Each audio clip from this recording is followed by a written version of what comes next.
Hey everybody, welcome back to Koali Beach. We're already on episode 29 and today I'm tackling an area made by Rudi. And it's one of my favorite builds in the park so far. It's very revolutionary. It's the first build that we're getting into the new update, which, his build was the first build that we're getting into the new updates of the game, which means that we can add screens with our own textures and things. And as you can see, he's added all kinds of revolutionary things with that, given an aquarium and a lagoon with a custom texture. And we've also got a mine train. Now the one thing that he did leave me to work on is the station for the mine train. So that's what we're going to work on in this episode. And we'll try to catch up a little bit about what Rudi has made as well. But first and foremost, I need to introduce the man, the legend himself. Ladies and gentlemen, here's Rudi Rennkamel. Oh boy, what you said just... Okay, hi there, and thank you for this amazing introduction. How are you doing, Sylph? I'm pretty fine, actually. This is not so fine. I had to pull this thing out of somewhere very last minute, because unfortunately you might have noticed that lady isn't here at the moment. She's going through some private problems. So unfortunately she can't be there, and she also can't record. So very last minute, I've been given the park file and I needed to do something with it. So yeah, this was all just kind of put together in a hurry. But that said, I absolutely love the stuff that you've been doing in the park file, and honestly, you really seem like you've been on a roll over here recently. Yeah, I were definitely, and thanks. I'm really happy that you say that you like it, because I was afraid to see what you guys say, because you just noticed it correctly. I was kind of in a rush, in a positive one, because when the billboards were announced, I was like having millions of ideas, and I guess I even wrote you some already beforehand. Yeah, on you also made so. millions of videos about it. Yeah, and I was like really excited about it already, so I had this in my idea in mind for quite a long time, and once I had the file again, I just needed to go in, and that said, we had an episode of 45 minutes, I guess. Well, a little bit was real time, but I even lost like 2 hours of footage, so that was kind of, really in a rush, and I'm really happy that it turned out great and you guys liked it. Though I must say, I'm super happy you just tackling the station, and before anyone else is going to mention that in a comment, or I have to tell it, it's totally fine that you're tackling the mine train on this point with the station, because I also tried to mention it last time already. I didn't even pay attention to the station at all because I lost so much footage, and I didn't want to do, even one more thing after the entire lagoon with all these little aquariums, and I thought it was just enough for an episode. So yeah, there you go. I'm so sorry you just had to pump it in now in your free time so quickly, but I just hope you relaxed a little bit beforehand on your holidays. Yeah, I actually did. Yeah, I just came back from my holidays and then I got this thing to work with, so that was quite alright. But no, we actually extended my personal deadline by 1 day because I ended up spending a lot of time with the screens, because quite honestly this was also my catch-up time with Planet Coaster. I hadn't played it for a while being like 2 weeks maybe, but that feels like a long time. But I haven't played it since the update basically, and I haven't really messed around with the screen, so this was my time getting used to it. And especially after seeing Rudi being basically the pioneer in doing all kinds of different things with these screens, I wasn't really too sure what to do with them. But in the end, and this is probably an interesting topic for the rest of this video, I'm kind of skeptical about it. It's something which I'm not entirely sure if it's something that I really like. But that said, I was kind of on a roll with this video as well. I quite liked working on the station. I'm very far from being done actually by the end. I just go madly into detailing in this episode. But I do quite like the result in the end, and I even did dabble with some screens as well, as you might have seen. I've got one stone texture in for the base of the station, and we've also got some bamboo texture, which actually works out quite nicely. Oh, I'm so curious to see it in the time lapse now, or maybe in a few minutes.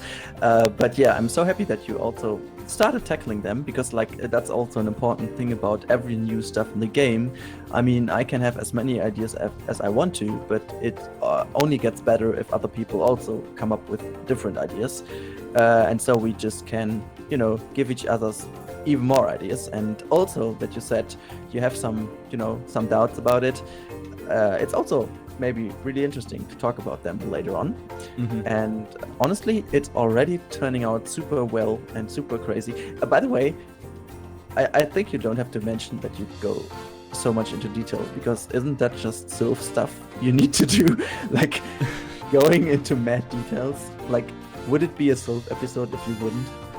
That's a good point, actually. I think I kind of had a bit of a revelation, actually, yesterday, where I voice cracked terribly. No, where I realized that I kind of feel like we're on different scales, in a sense. In fact, I think I'm actually on a very small scale compared to many people, because a lot of my builds are usually very small and very much focused on the tiniest of details, whereas a lot of your builds focus more on larger and new ideas and more, I don't know, creative concepts, like working with the screens and making an entire mind train in one episode. That's something that would take me 10 episodes. Like, I feel like we're on slightly different skills in that sense, and that works quite well together, actually, I think. Yeah, Especially in the latest Koali Beach episodes, you'll find that a lot of the big stuff is kind of made by Rudi, and he adds the big projects into Koali Beach, and then a lot of the fine-tuning and bringing the different stuff together is what I end up doing for quite a bit. And it's very unfortunate that Lady is actually going through some personal issues at the moment. But it's also very handy to add. Like, something that I've also noticed is that Lady does more of the middle ground between bridging what you and I both do. So I think it's a very interesting chemistry in that sense. Yeah, it does work together really well, and I think both of us already recognized this kind of in Garuda, that it does work very well together. And I think Lady adds also a lot of cool stuff to it, as you said, with also some really different thoughts that we don't come up with. So that said, I'm really hoping for her that she's turning better, but she just needs to take all the time she needs. So yeah, basically let's just continue with this really nice thought of giving each other ideas by having different skills. I mean, that's what collaborations do work for, right? So that's totally true, actually. I wanna bring it back to the build for a little bit, since I wanted to talk about my that's that weird name. Like, there's a Pendopo. I don't actually know how to pronounce it. It's an Indonesian name, and I've probably butchered the name, but it's the thing with the red roof, which is one of these small pavilions that they have in Indonesia, but I think it's also very interestingly similar to pavilions that you can find in theme parks somewhere, where it's just a small place where you can sit, or it just fits well in the area. To be honest, this is really just something that I put in there because it works very well in the vista with the coaster itself. So that was just something small that I wanted to try. Yeah, but actually I like it quite a lot, because it's again something new in terms of roof texture and roof color and the basic shape of the roof, because like that's maybe also one reason why I didn't want to tackle the station. I was kind of afraid going into taking the same roofs and stuff again, because we just used it. I mean, that's totally just obvious why we do so, and there's nothing wrong with it, but in a way I just didn't have the best idea to continue with it. And I think you adding this one, how was it called again? Pendopo, I guess. It just adds something new again, and I think it just works out pretty well as this little kind of viewpoint over there. So yeah, that's just, I would have never come up with this, so that's just perfect. Yeah, this episode was actually kind of an experiment in texturing things and using different textures, because you're totally right about the fact that we're forced to use most of the same objects, and especially that same darn roof every single time, and it results in a very repetitive park after a while. So this was also a little bit of a practice in detailing with different textured objects. So we've got like the front with a bunch of weird things that I've hardly used, like the back of a door. and a different door on the side as well. Of course, we've got some screens in there as well, and a lot of woodwork with a lot of ropes. I have to give a very important shout out here to Lone Wolf at Shy Guys World, who's given quite a lot of inspiration for this build. He has a style that includes a lot of clutter, a lot of barrels and ropes and logs in all sorts of positions, and it's a very natural flowing style, and it's one that's not impressive from a composition kind of standpoint. Even if his composition is very impressive, it's a style that I think is very impressive because it uses materials in various ways and in a very natural and interesting way, and that's something that I wanted to try a little bit more with this station. Hence a lot of the rope work and a lot of the wooden beam work, also trying to do it in a realistic way. So ideally things aren't nailed together, and instead they have to be built using the knots of the ropes, and it gives interesting use of clutter as well with the lamps in the front and everything. It's super cool. I just saw a few minutes ago how you use those little ropes that are just hang on to this little iron thing as kind of those assembling parts for those pillars in a way, and this just works so well. I also used to do it in my pirate area, and it's just so cool how you can just put it into those roundish wooden pillars and to kind of combine them as if they were, stroked together with the rope. That's pretty cool how this works out.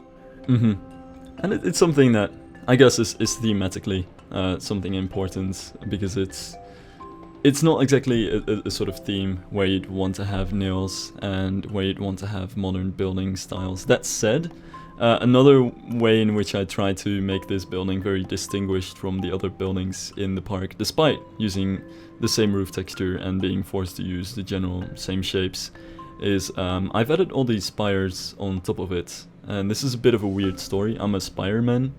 Okay, that's the weirdest sentence you'll hear me say tonight. There's a new Spider-Man movie in the cinema. Oh my god, Spider-Man does whatever a spire can. So yeah, I'm a Spider-Man. Spider-Man Homecoming.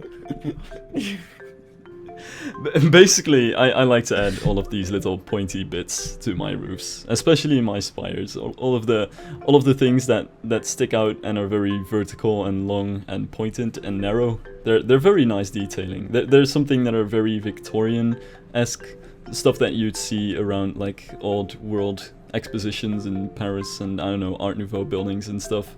And it's something that I kind of just whammed into these Polynesian buildings. I know it's almost like a sort of cultural appropriation. It's the type of Polynesian building that you might find in a world exposition in the Victorian times, but it's something that I felt was a nice touch to at least distinguish it from other buildings. And to be honest, I can't stop myself from adding these pointy bits. You'll find them around all of my buildings. Yeah, I think you're really a kind of Victorian style lover, right? I guess because like in most of your builds you just have influences of it, which is pretty cool. And honestly, aren't we just in kind of an expo for like, because we are in the theme park, so that might just make sense. So we can just mix it in, and it just totally makes sense, because it isn't the case that we'd use like native buildings, but at least this, or I mean, in the end, this is a theme park. So yeah. And yeah, these buildings, it's all a little bit. That's it's all. Though I just have to add, while we were talking about the ropes as kind of those pieces to assemble stuff, it does also make sense in terms of where this park would be, because like, the humidity and the heat over there is quite heavy, and so in those times and with those resources people have over there, using old screws and nuts might not be the best idea, because like they will definitely struggle from the conditions outside. So it might be even a better idea to use ropes and stuff to keep your building together, instead of using ironwork, which will suffer from the environment influences.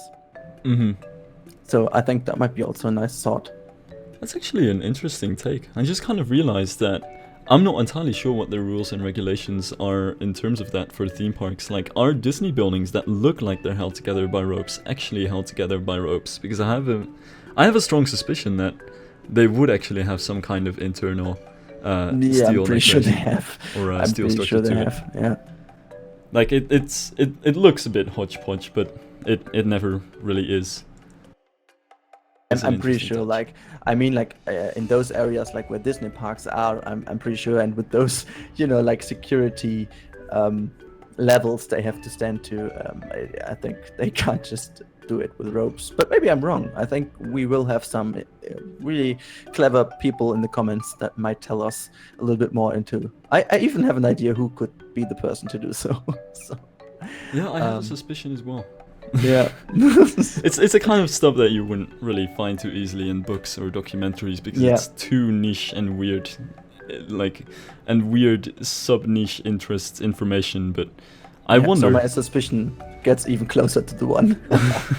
I really wonder about the structural soundness of the wooden constructions at Disneyland.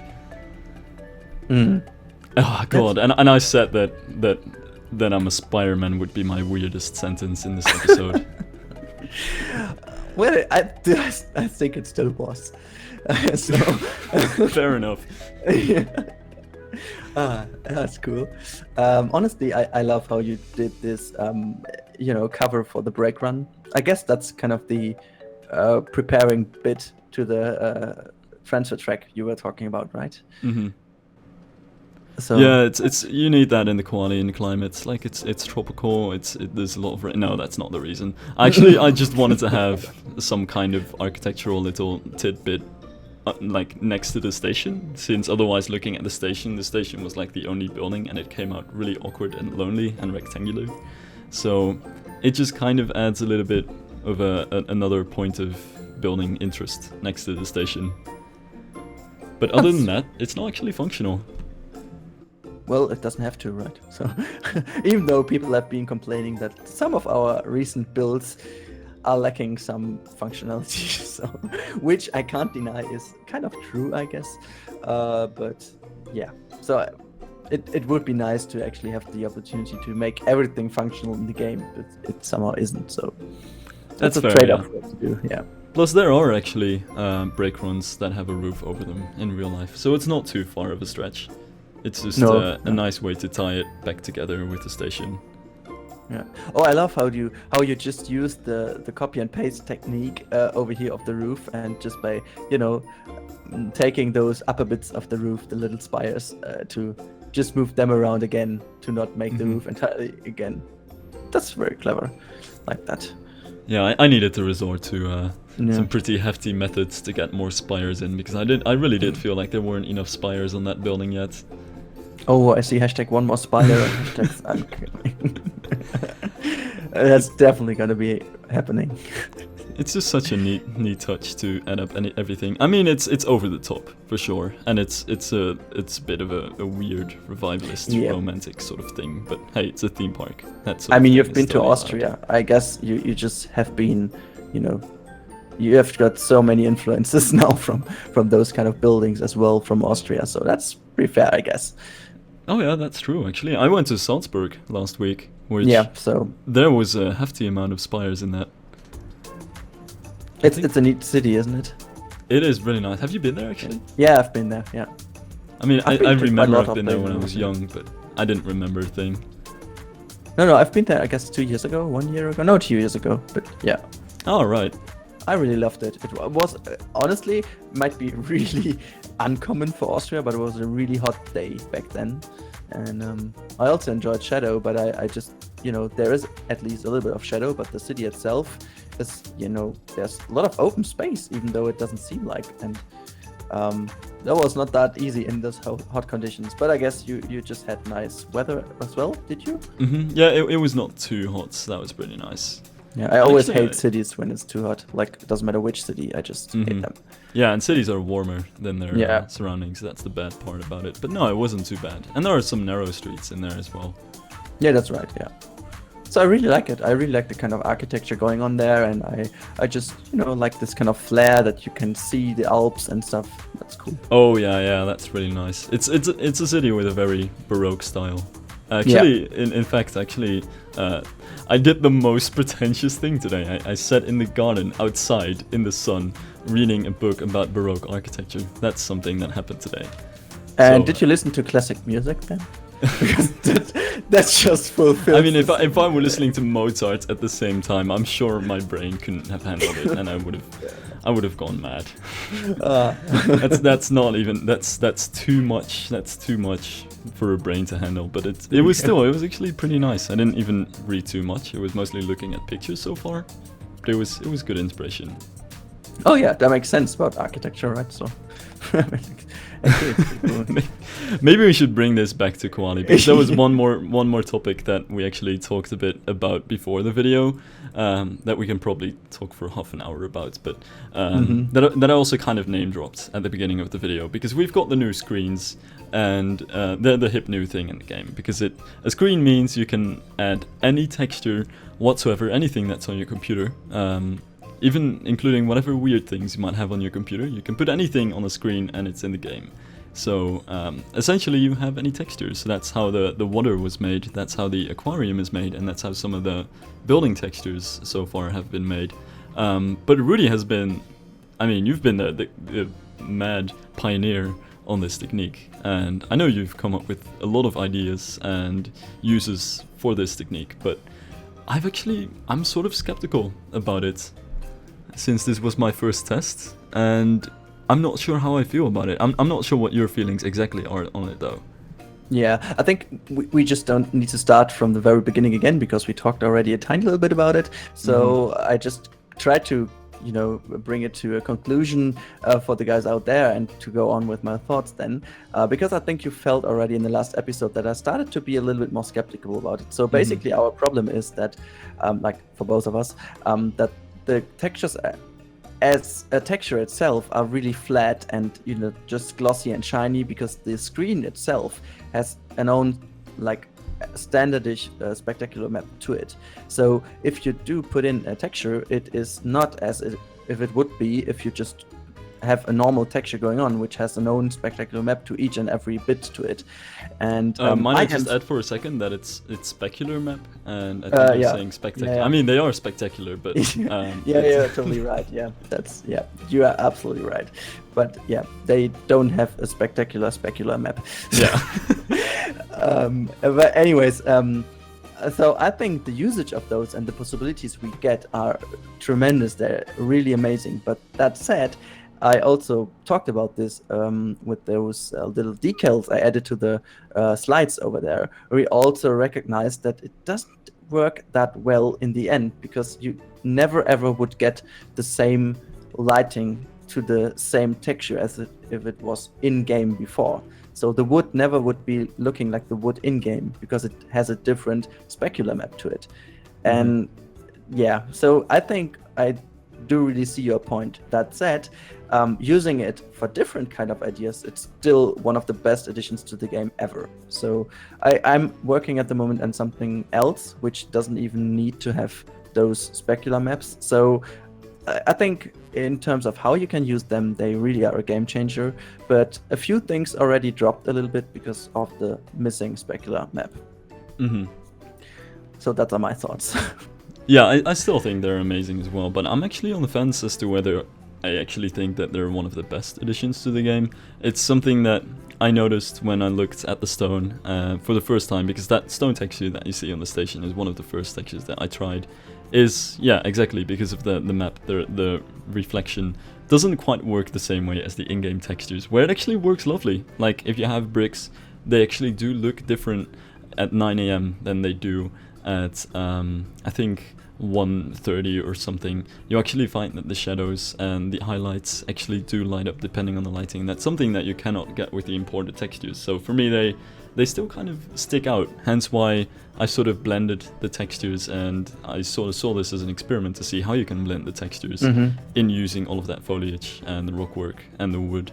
But that said, you are right that I think it's a good thing for other creative ideas, like getting actual video screens into the game, getting stuff that I've seen is getting the height requirements and explanation signs and really queue cool times and stuff like that outside of your rides. Building aquariums, of course, stuff like that. I might also do those kind of photo those screens where you can see your action photo of the ride in the pirate area. So you can, when you walk outside the exit of the ride, you just can see the photo taken of you in the ride with actual photos out of the game. That works also pretty neat. Yep.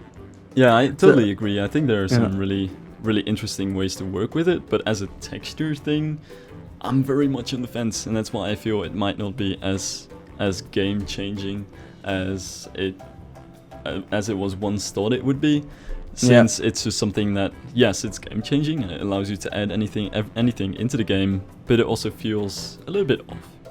And that's basically my thought. Yeah, that was basically because I just thought at the beginning it's still a mistake, it's still a bug, because there was also something going on in the forum already, that there is kind of a bug with the lighting to it, and I was hoping that it is fixed.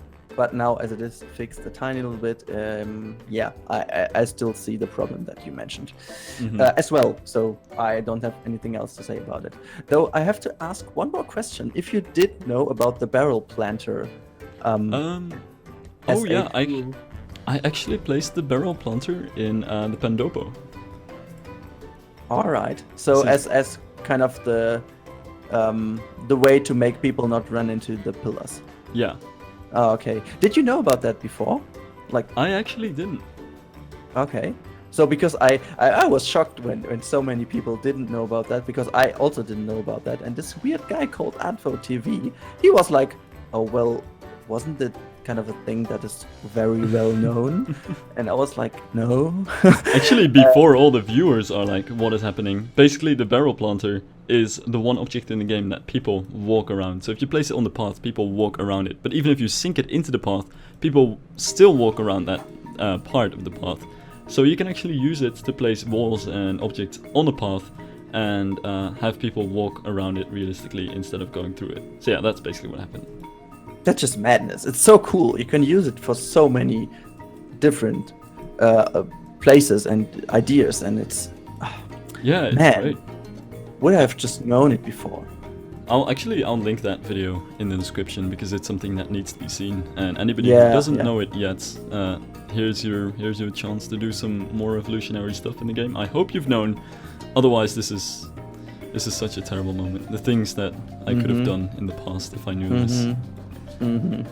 But yeah, it works out for the Pandopo though. That was actually my first test trying it. So there's no reason for people to go into it though, so it's useless. But maybe we can put an attraction point in there, something like that. Yeah, that's it. I think I still want to have. I mean, it's totally not how the game should work, but I totally want to have kind of an option to place a hidden piece somewhere to make people go there. I don't know, just, as a, for example, like the entertainment point, just as a little sticky thing you can put onto the pathway and people would go there, just to make people go there, because they would realistically go there to have like the view. I don't know if that makes sense, but I just want to have it. Or maybe just a slight AI change that some people do go into the random spots where you don't really find anything. Because I know some people are like that for some reason. I mean, I am, but I can't speak for too many people here. But yeah, I think that's a good way to round up this episode, because I've long run out of time lapse. Actually, we've gone on for a long time. Oh, so do you have still some stuff, or do you do cinematics then? But anyways, you I'll get in some cinematics. I don't know what we're gonna do in the next episode or what's gonna happen. I'm sorry we're on a very inconsistent schedule and way of actually doing the work. There are just too many issues to deal with at the moment with Koali, but it's still going strong, and we're gonna finish this park. Although I also have to add, we do kind of feel like it's nearing the end sometime soon. Like, it's not just happy-go-lucky building. We're even filling up the park map pretty neatly over here.